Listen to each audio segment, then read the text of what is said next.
Welcome back to Unbiased, your favorite source of unbiased news and legal analysis. Welcome back to Unbiased Politics. Today is Thursday, March 6th. Let's talk about some news. Before we do, though, I do quickly want to remind everyone that my podcast is available in video format on YouTube. The YouTube link is always in each episode description, so you don't have to go searching. If you're one of those that likes to watch rather than listen, or you want to watch my show as a nightly news show or a morning news show, YouTube is your place. So again, you can find that link in the episode description.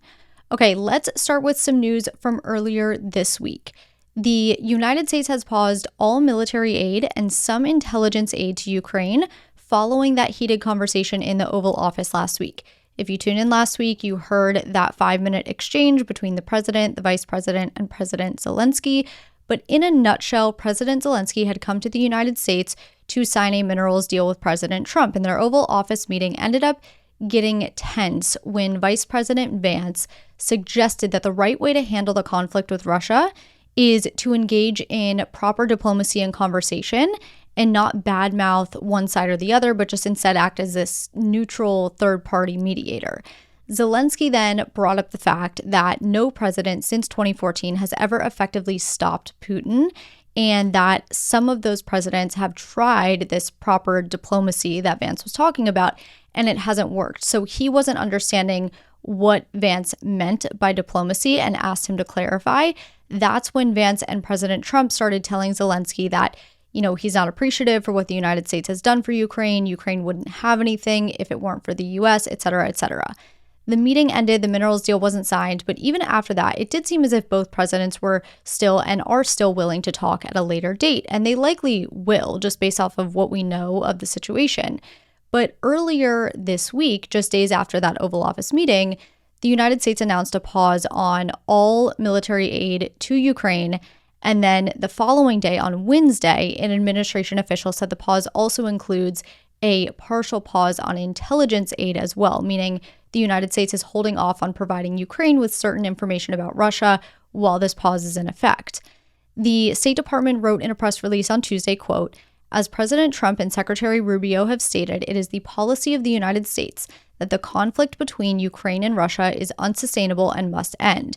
The United States will use our leverage, influence, and national power to advance peace and implement a sustainable solution to this conflict. The president has been clear that he is focused on peace. Effective March 3rd, 2025, we are pausing and reviewing our aid to ensure that it is contributing to a solution."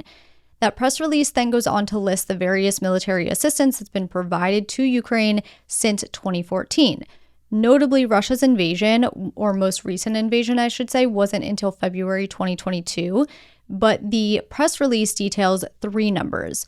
So it says $66.5 billion has been given to Ukraine since Russia launched its attack in 2022, $69.2 billion since Russia's initial invasion of Ukraine in 2014, and $31.7 billion since August 2021, specifically using what's called the Presidential Drawdown Authority.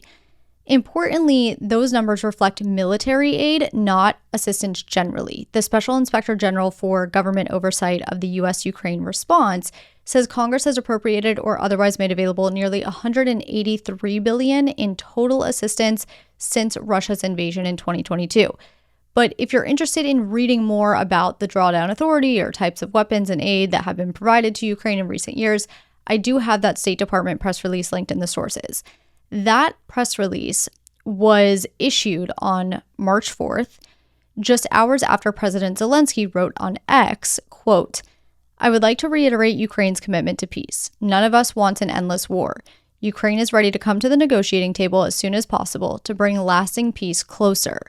Nobody wants peace more than Ukrainians. My team and I stand ready to work under President Trump's strong leadership to get a peace that lasts. We are ready to work fast to end the war, and the first stages could be the release of prisoners and truce in the sky, ban on missiles, long-range drones, bombs on energy and other civilian infrastructure, and truce in the sea immediately if Russia will do the same.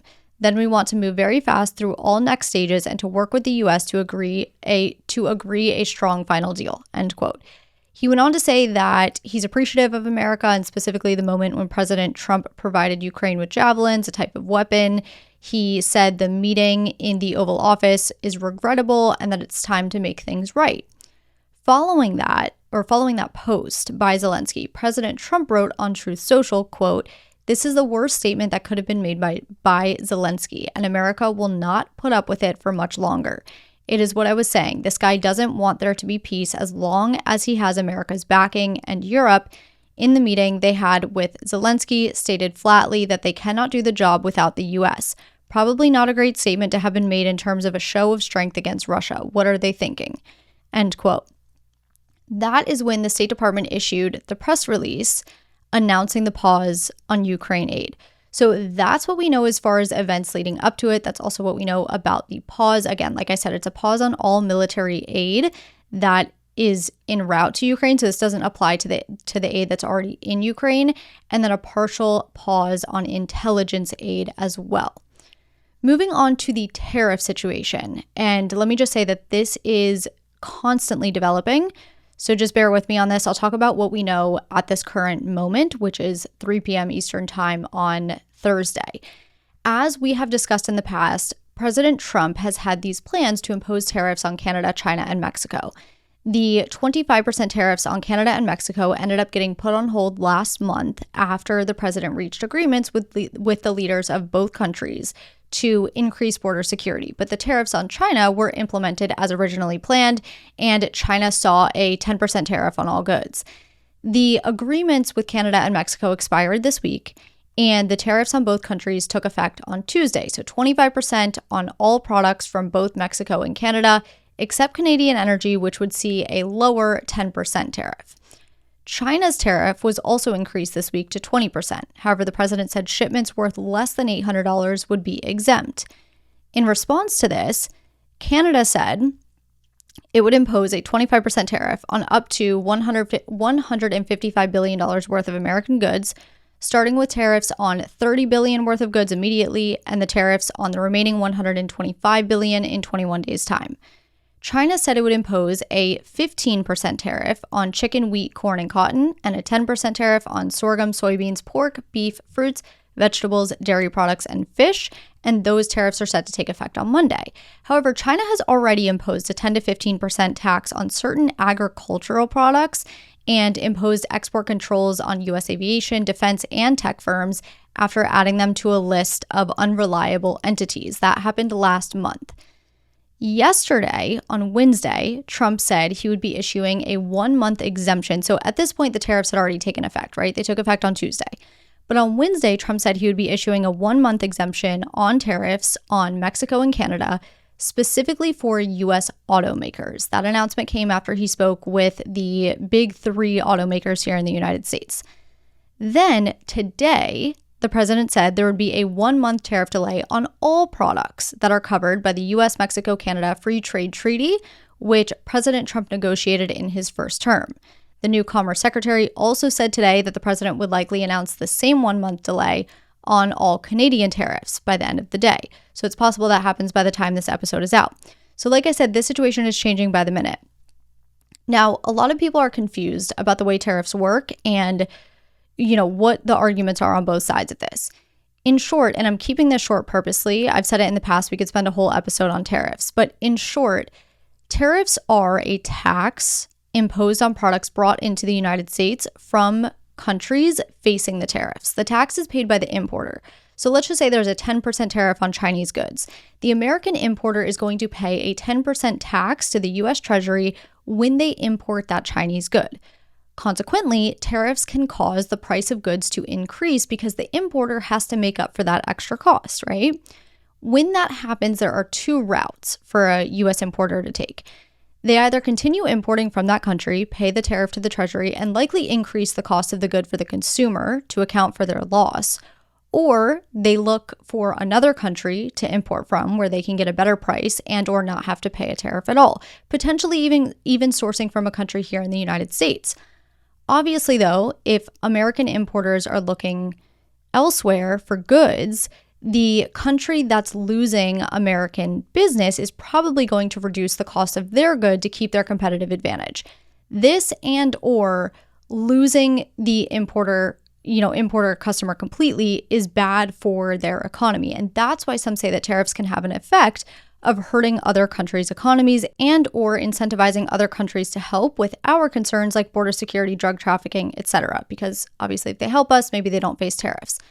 But the question is, if tariffs increase the cost of goods, why would we impose them? Well, those that are in favor of tariffs argue that if the tariffs do as they're intended to do, which is to get countries to change their behavior for the benefit of the United States, then the tariffs are only temporary and will have a better outcome in the future. In other words, short-term pain for long-term gain. The other argument in favor of tariffs is that they can have the effect of boosting U.S. manufacturing, because now these American exporters that were importing from other countries may turn to U.S. manufacturing instead and put more money back into the U.S. economy. Or maybe the companies that are based in other countries that are facing tariffs from the U.S. and are now losing American business just come manufacture in the U.S. instead. So that's your little crash course on tariffs. Like I said, we've seen a lot of change with this tariff situation. It's basically changing by the minute. So this is just where we're at as of now. But, things could change by the time this episode comes out. Who really knows? Just keep that in mind. Earlier this week, the DOJ arrested and charged a man known as Jafar, who the DOJ says is the terrorist that orchestrated Abbey, which was the bombing at the Kabul airport in 2021 that took the life of 13 U.S. service members. So you probably remember our withdrawal from Afghanistan, but just in case, the U.S. withdrew the last of its troops from Afghanistan in 2021. As the U.S. pulled out, the Taliban regained control of the country. It created this refugee crisis. Afghans were fleeing. Some of those Afghans sought refuge in the United States. But specifically on August 26th, 2021, American and coalition forces were evacuating themselves and civilians at Kabul's international airport when a man detonated a body-worn IED at Abbey, which was the main entry point to the airport. The bomb killed roughly 160 Afghan civilians and 13 U.S. service members. This guy, Jafar, was in prison in Afghanistan from 2019 until August 2021. He was freed about 2 weeks before the bombing. He's been a member of ISIS-K since 2016, which is the Afghan offshoot of ISIS, and he has helped ISIS-K carry out multiple attacks over the years, including Abbey. Before Abbey, though, in 2016, an ISIS-K suicide bomber intended to target the U.S. Embassy in Kabul, but instead hit the Canadian Embassy, killing 10 guards, multiple civilians. Jafar allegedly was responsible for conducting surveillance for that attack and transporting the bomber to the target area. Last year, an ISIS-K gunman attacked a concert hall in Russia, killing about 130 people, and Jafar was allegedly responsible for sharing instructions with other ISIS-K members on how to use various weapons prior to the attack. And for Abbey, Jafar was allegedly responsible for scouting the route near the Kabul airport and checking for law enforcement and American/Taliban checkpoints ahead of the bombing. According to the DOJ, when Jafar was released from prison in the weeks leading up to the attack, he was contacted by ISIS-K members. He was given a motorcycle, funds for a cell phone and SIM card, and instructions to open an account on a social media platform to communicate with ISIS-K members during the Abbey attack operation. So about a week ago, Jafar was arrested near the Pakistan-Afghanistan border by a Pakistani security agency. He was extradited to the United States. He has since been charged with providing and conspiring to provide material support and resources to a designated foreign terrorist organization, resulting in death, and he faces life in prison if convicted. For now, he will be detained in Alexandria, Virginia, and he has his first detention hearing set for Monday. So let's take our first break here to hear from some of our sponsors, and I will be right back. Welcome back. Let's talk about some Supreme Court matters, starting with this case that the court heard earlier this week that asks the question of whether U.S. gun manufacturers can be held liable for injuries to the Mexican government by drug cartels in Mexico. So in 2021, Mexico filed this lawsuit against Smith & Wesson and 6 other major U.S. arms manufacturers, seeking $10 billion to compensate it for harm caused by cartels with weapons produced by U.S. gun manufacturers. The harm being the killing of children, judges, journalists, police officers, as well as ordinary citizens throughout Mexico. The lowest court, the district court, which is who first heard this case, ruled in favor of the gun manufacturers. Mexico then appealed to the First Circuit Court of Appeals, which ruled in favor of Mexico. And following that, the gun manufacturers brought this case to the Supreme Court, and here we are. So let's talk about the issue at the core of this case. In 2005, Congress passed a law called the Protection of Lawful Commerce in Arms Act. And in short, that law protects gun manufacturers from customer misuse of their products. So firearm manufacturers and distributors are not and cannot be liable for crimes committed or harm caused by the illegal use of their products.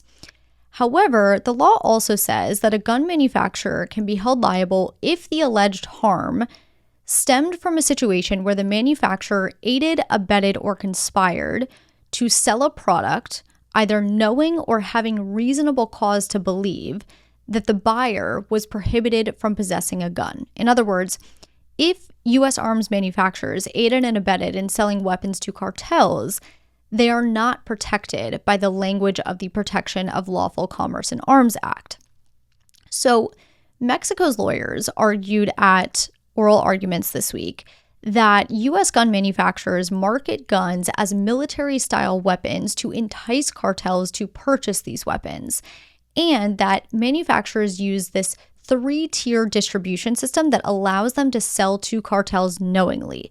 In other words, what this lawyer said is the gun makers sell to the gun dealers, who then sell to the gun buyers, who act as straw purchasers for someone who can't legally buy a gun in Mexico because they're part of a cartel, and those straw purchasers then sell the firearms to the cartels.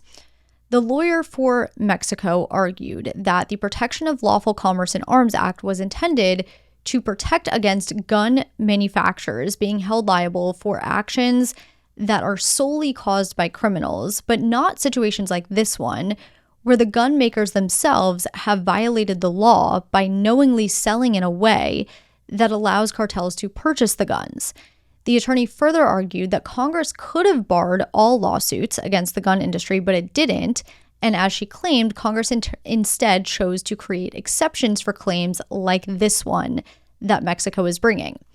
The lawyer representing the gun manufacturers, though, said that when Congress passed this law, it intended to prohibit lawsuits like this one, and that Congress wanted to protect the Second Amendment rights of Americans by preventing plaintiffs from bankrupting the gun industry through frivolous lawsuits like this one.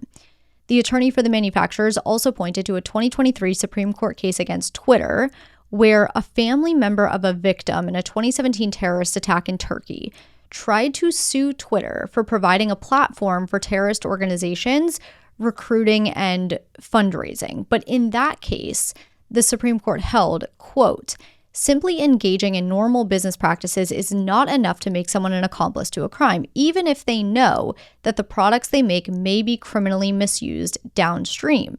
So the attorney is saying, similarly here, gun manufacturers selling guns in their normal course of business is not enough to make them an accomplice to a crime, even if they know that those guns might eventually be used criminally. During arguments, the justices were trying to answer two questions. Number one, whether the gun makers had aided and abetted violations of U.S. law. And two, if so, whether the gun makers' conduct caused Mexico's injuries. Because keep in mind, for U.S. manufacturers to be liable for Mexico's injuries, their actions have to have proximately caused the injuries at issue. There could be no break in that chain of causation. So it's possible that the gun makers aided and abetted violations of law in the way that they sell, but didn't proximately cause Mexico's injuries, and therefore they wouldn't be liable in this case. Now, from what we saw at arguments, it seems the justices will rule in favor of the gun manufacturers. Both conservative and liberal justices pushed back against Mexico's arguments and implied that they needed stronger evidence. Justice Kagan, for one of the liberal justices on the bench, she asked for specific examples of dealers supported by U.S. gun manufacturers who sold directly to cartels. And some of the justices were not satisfied with the answer that Mexico gave. Justices Barrett and Alito being two of those justices, they wanted more. Justice Jackson similarly took issue with the available evidence, saying at one point, quote, "I worry that without that clarity and a complaint like yours, we don't really see how the manufacturers are violating a particular state or federal law that were running up against the very concerns that motivated this act to begin with. End quote. Justice Kavanaugh also had some concerns about how Mexico's arguments would hurt the United States more broadly if the court were to accept those arguments and establish that precedent. So like I said, we'll probably see this one go in favor of the gun manufacturers, but stay tuned. We should have that decision in the next couple of months. Moving on to another case out of the Supreme Court, this one a ruling though. On Tuesday, the Supreme Court ruled in favor of the city of San Francisco in finding that San Francisco can continue to discharge wastewater or sewage into the Pacific Ocean because the EPA cannot enforce these broad and undefined water quality standards when issuing wastewater discharge permits. So let's break this down a little bit. We'll keep this brief. Last year, San Francisco filed a complaint against the EPA challenging the terms of its wastewater discharge permit for its oceanside wastewater treatment facility. San Francisco operates two facilities, the Bayside facility, which discharges into the San Francisco Bay, the Oceanside facility, which discharges into the Pacific Ocean. And when I say discharge, I'm talking about anything that goes down the drain: sinks, showers, toilets, washing machines, as well as rain gutters and storm drains. So all of that stuff gets treated at these facilities and then released. But sometimes during periods of heavy rain, the combination of wastewater and stormwater can exceed a facility's capacity, and the result may be the discharge of untreated water, including raw sewage, into the waterway, in this case, the Pacific Ocean. So in 1994, the EPA adopted this CSO control policy, which requires municipalities with combined systems like this to go through a 2-year permitting process and take certain measures and develop a long-term control plan. Since then, the permit for San Francisco's Oceanside facility has been renewed without issue. But in 2019, the EPA issued a renewal permit that added 2 end result requirements. The first prohibited the facility from making any discharge that contributes to a violation of any applicable water quality standard for receiving bodies of water. The second provided that San Francisco cannot perform any treatment or make any discharge that creates pollution, contamination, or nuisance as defined by California law. So upon receiving this renewal, San Francisco says, hey, these provisions are way too vague and can lead to penalties for factors that are beyond our control. So they file a complaint with the EPA. The EPA rejects the challenge. San Francisco then brings it to the court. The district court rules in favor of San Francisco, finding that the EPA's use of vague water quality standards was inappropriate. They said the EPA should instead be required to establish specific measurable limits on pollutants. The EPA then appeals, and on appeal, the appellate court affirmed the district court's decision. So then the EPA takes it to the Supreme Court. And the question for the court was whether the EPA can impose these generic prohibitions in its permits for the city's water discharge under the Clean Water Act without specifying limits on discharges.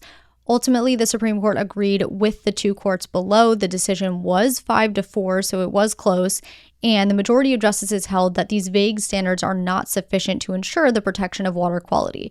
The court noted that the EPA has broad authority to enforce pollution standards, but said that the EPA cannot impose rules that are too vague or open to interpretation.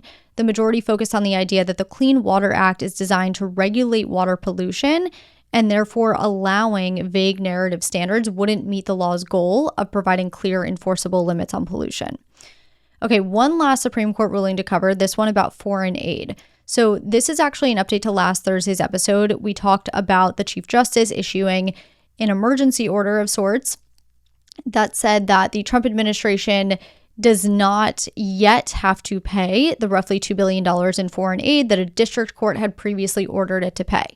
To recap briefly, the Trump administration was sued when it chose not to make certain payments related to foreign aid as part of its efforts to review and cut spending within the government. A judge ordered the administration to pay the amount owed for work already completed by the foreign aid programs by last week. The administration took it to the Supreme Court. Chief Justice Roberts issued a last-minute decision ahead of that payment deadline, basically saying, let's put this on pause for now. The administration doesn't have to pay yet. Let's review the arguments on both sides. We'll come to a more final decision in the days to come. So the most recent update is that on Tuesday of this week, the Supreme Court officially found that the administration does have to make the payments for work already completed by these groups in compliance with the lower court's order. As we've talked about before, orders from the Supreme Court are different than opinions. Orders do not have to give a rationale for ruling one way or another, nor do orders have to specify which justices ruled in which way. In this order, though, we actually do know which justices ruled which way because Justice Alito wrote a dissent and Justices Thomas, Gorsuch, and Kavanaugh joined that dissent, meaning those 4 justices disagreed with the court's decision to require the administration to issue payments. Now, because any decision from the court requires a majority of at least 5 justices, we can assume that the other 5 justices, those that didn't join the dissent, joined the majority.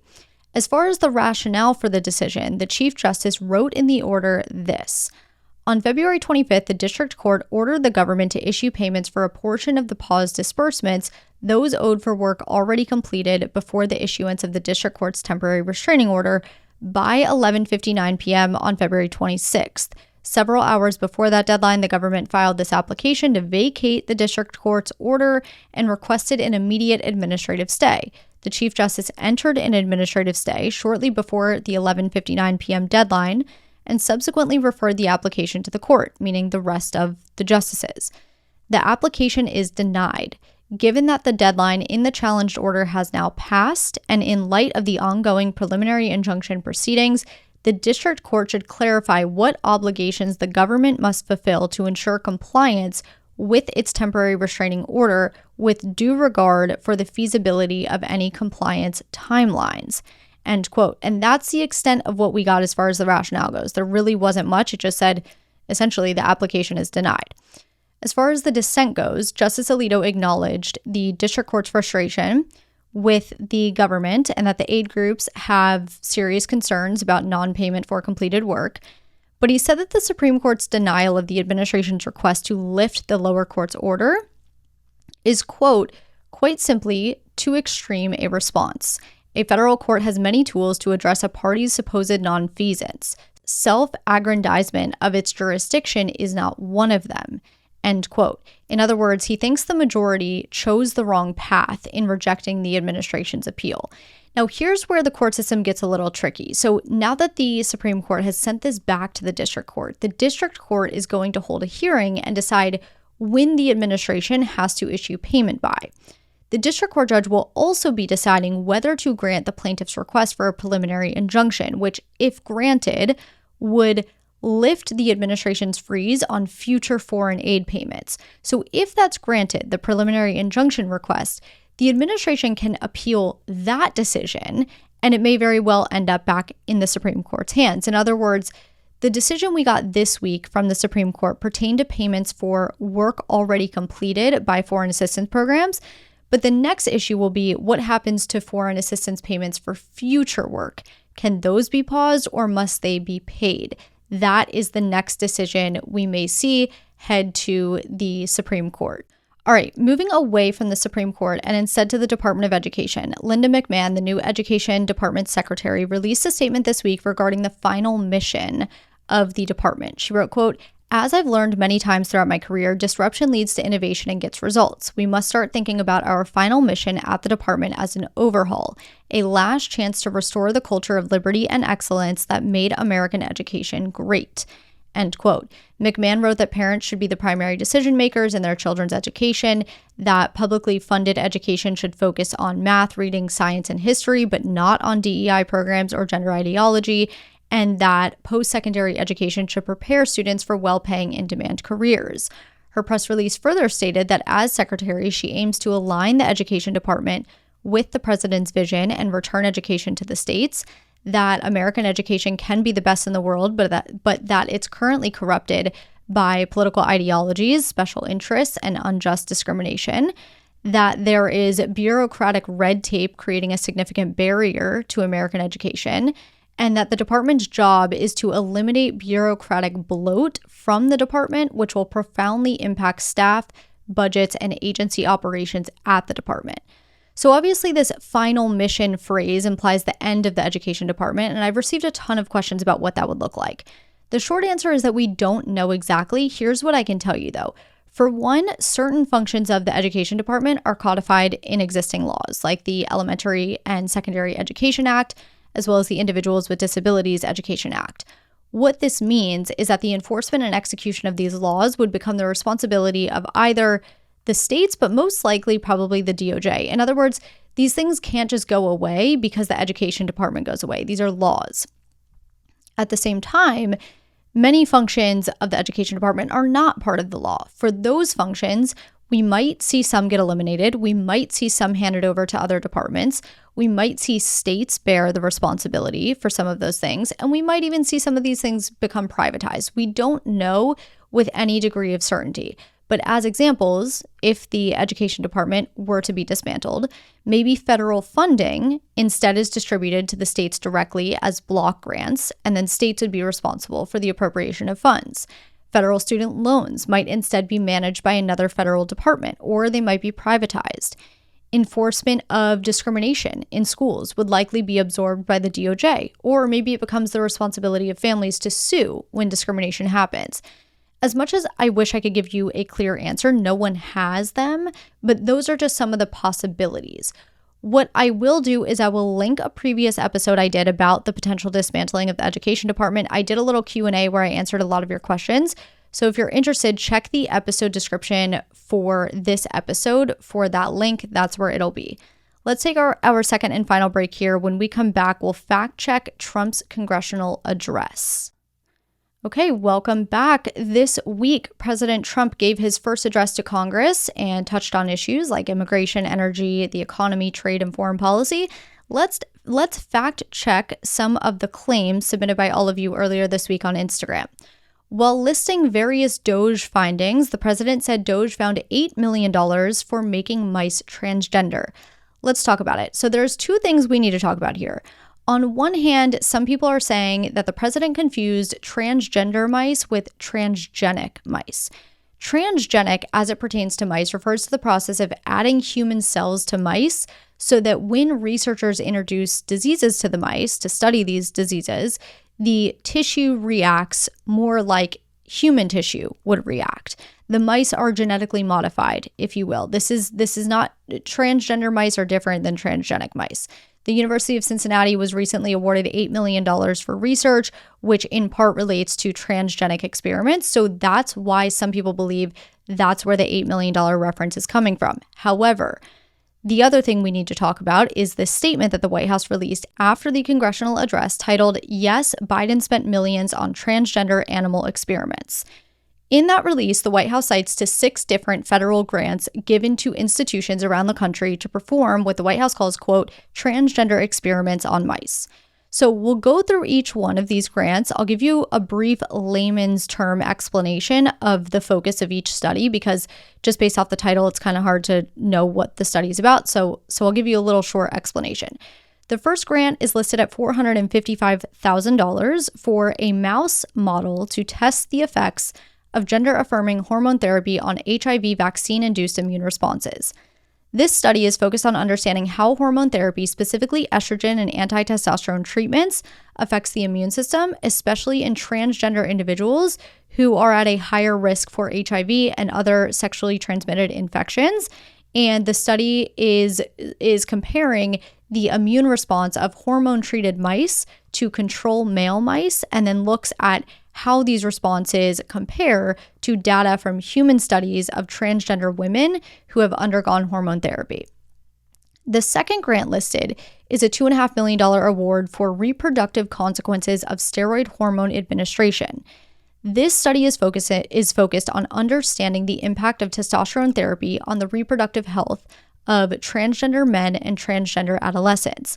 Researchers have created a mouse model that mimics testosterone therapy in transgender men to determine how testosterone affects fertility and whether fertility can be regained after stopping testosterone therapy.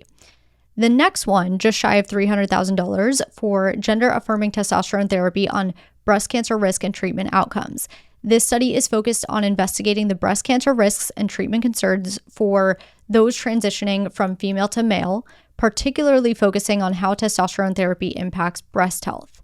Then there's $735,000 for microbiome-mediated effects of gender-affirming hormone therapy in mice.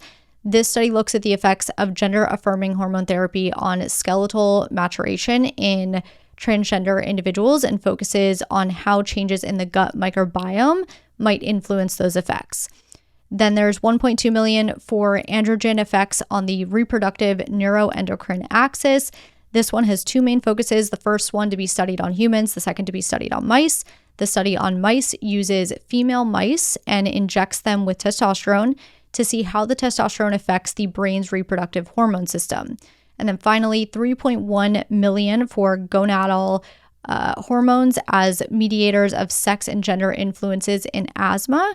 This study uses mouse models to investigate the mechanisms behind sex and gender differences in asthma, and it'll explore estrogen's impact on inflammation in asthma for both males and females, offering insights into sex and gender-specific factors in asthma, including the effects of feminizing hormone therapy in transgender women. So those are the grants that the White House has cited to. Those grants total $8.2 million, which lines up with that $8 million number that the president gave at the address. Moving on, Trump stopped political weaponization. What he said was, "We've ended weaponized government, where, as an example, a sitting president is allowed to viciously prosecute his political opponent like me."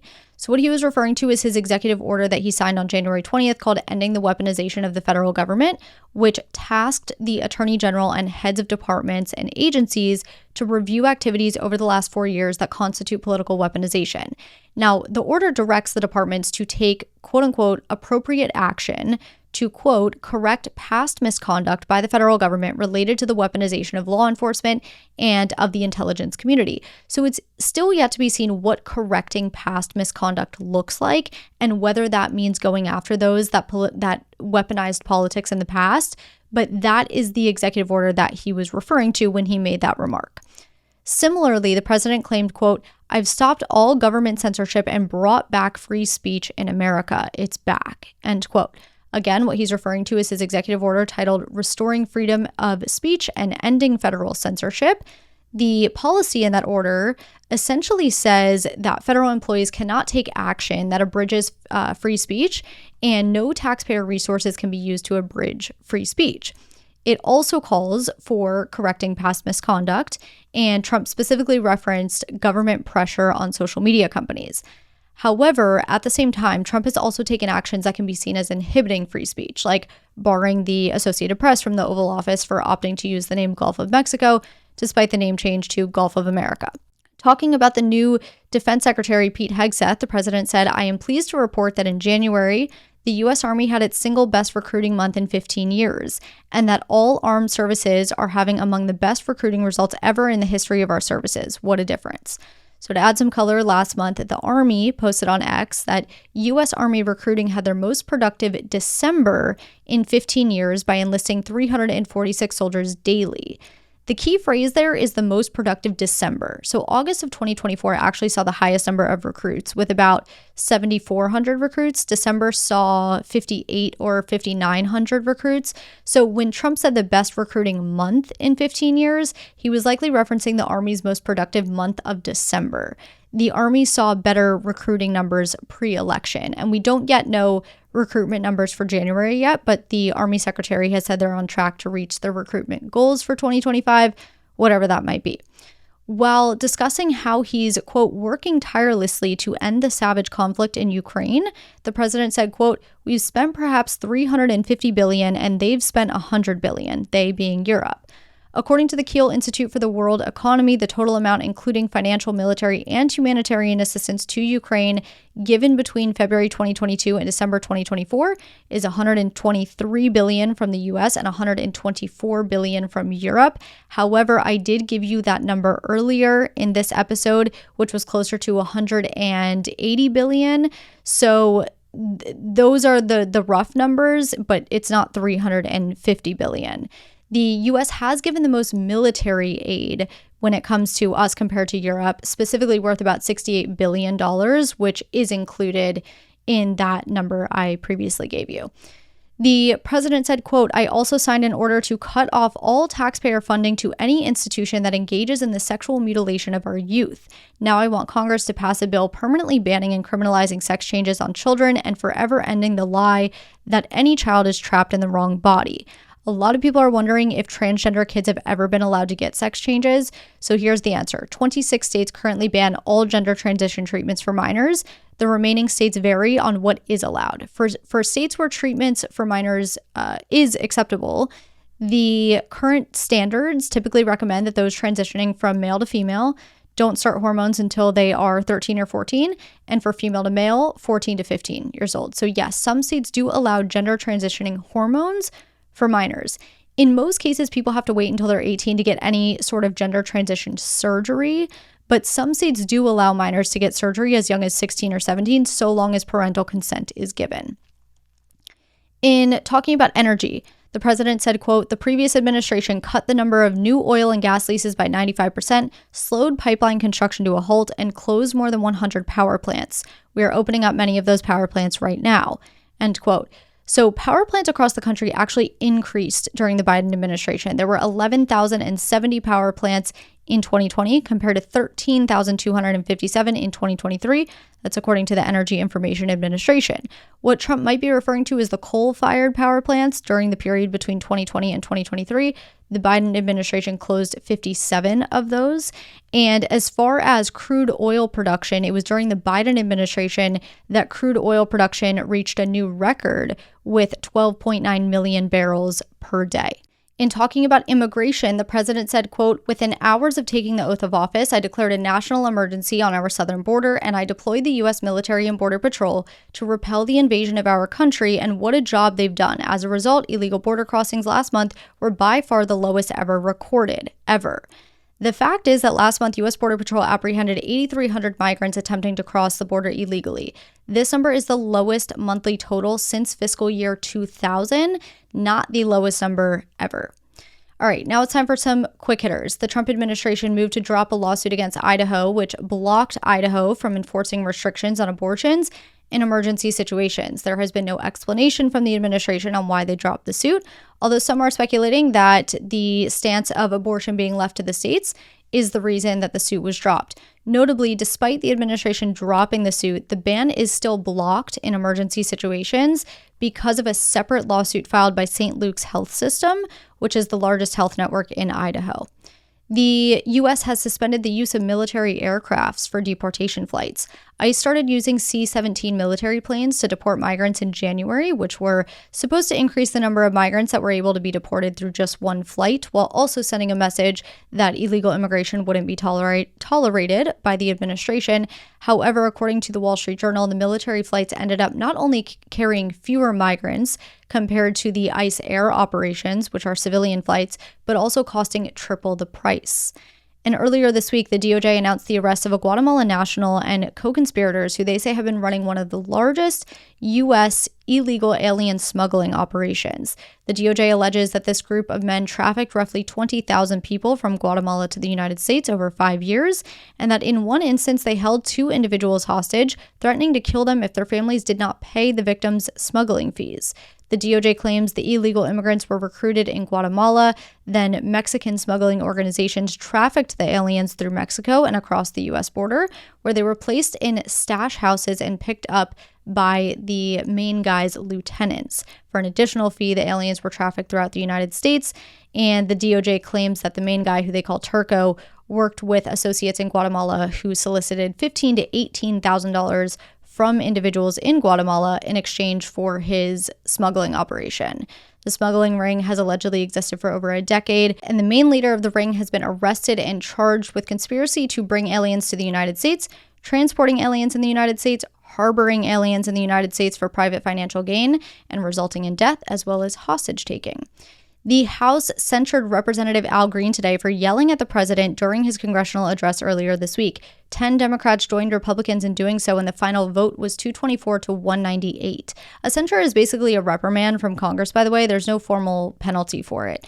And a new analysis from the Congressional Budget Office, which is a nonpartisan research department created by Congress, shows that Republicans will have no choice but to cut Medicare if they go with the resolution that they've approved. So the House budget resolution was approved last month, and it requires the Energy and Commerce Committee to find $880 billion in the budget, $880 billion in budget cuts for fiscal years 2025 through 2034. Over that time period, the CBO determined that when taking Medicaid and the Children's Health Insurance Program out of the equation, the committee only has $135 billion to work with. Republican lawmakers have said they will not cut benefits, but will instead look to cut waste, fraud, and abuse. That is what I have for you today. Thank you so much for being here. Have a fantastic weekend, and I will talk to you on Monday.